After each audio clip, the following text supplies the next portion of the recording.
top of Jones. He surges ahead. Jones moves to the inside. Elliott has the lead.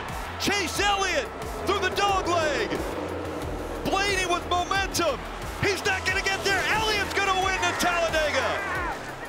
A bold move off 4, and Chase Elliott is going to Ruoff Mortgage victory lane.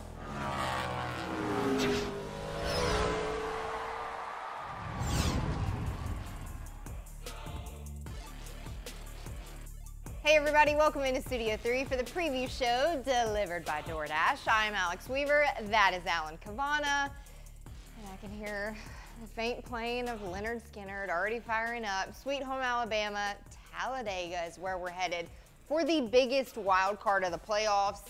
It's an opportunity to lock into the round of 8. Turn it up, turn that Sweet Home Alabama up. And like you said, it is an opportunity. It's either a dream scenario or a nightmare scenario. That's what Talladega brings out in all of these drivers. I expect an aggressive race on Sunday. This isn't like the spring where you can hang back and kind of just wait around into the end and then make your move. So many good drivers, playoff drivers, need points. They need these stage points. That means they have to be aggressive, and they have to be aggressive early. So I think we see a lot of action right out of the gate because they need to, because you can't skip on these points. If you want to point your way in, you're going to need your teammates to be working with you. You're going to need luck on your side, and you got to make it to the end. Yeah, and also be a good super speedway racer. No big deal. That helps. Well, a lot of our playoff drivers had trouble at Texas Motor Speedway, a shocking number. And one of those drivers, Kyle Busch, is our spring winner from Talladega. I'm looking at Rowdy to possibly know that Talladega is a Hail Mary for him, as well as Bubba Wallace led a lot of laps there the last time we were there. Ryan Blaney finished second. So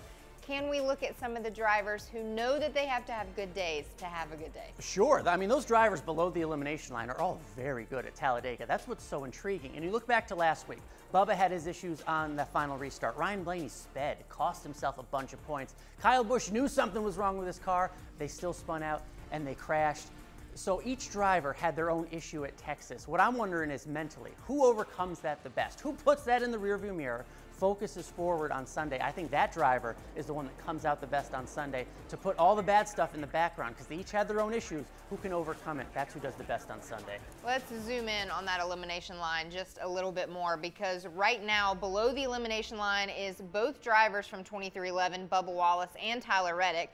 But Larson and Keselowski are the first 2 drivers above the elimination line. So Kyle Larson, at Talladega. Brad Keselowski, I mean, the record book shows so dominant there. That's what's so interesting, is that if one of those 2311 drivers, if someone below the elimination line works their way in, who's out? We have the 2 champions, Brad Keselowski, Kyle Larson. Brad Keselowski's so good at Talladega, that makes me worried about Kyle Larson. Not the best record, not the best time to have a crash at Texas. You're kind of digging yourself a hole going into Talladega and wondering what you may have to do at the Roval. So if one of them jumps the line, someone has to be booted out. I'm worried about that 5 team. Yeah, hard to believe that the 2021 champ is right above the elimination line, oh so faintly. All right, it's time for our playoff pulse. We're heading to Talladega, and it's that time of the week again to do our good, bad, and our wild cards. So let's start with the good, AC, for old Dega. My good for Dega is BK, Brad Keselowski. He has done so much with Roush Fenway Keselowski Racing. He's done everything except win. I think that changes on Sunday. 6 wins at Talladega.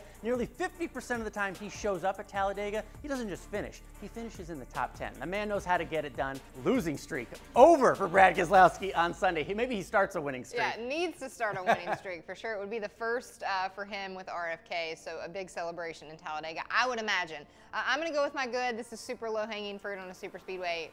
Denny Hamlin, going with the 11. Wow, Denny, why not? One of the best, so many wins. He'll get booed and then he'll win. He loves those boos. I know.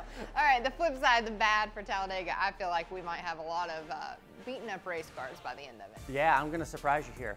I can't believe I'm saying it. Kyle Larson is my bad. It's the one I'm most worried about going into Sunday. Listen to this stat. He has raced 36 times in his career at Daytona or Talladega. That's a full season of his career at these 2 big tracks.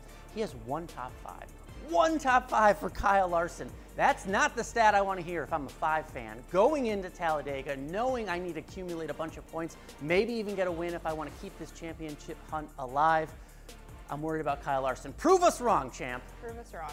All right, another driver that I need to prove me wrong is the regular season champ, Martin Truex Jr. I'm so sorry, but I just don't like the chances at a super speedway. Obviously, he tends to get caught up in not only his own mess, but other people's messes, which is so easy to do when it comes to these huge super speedway races.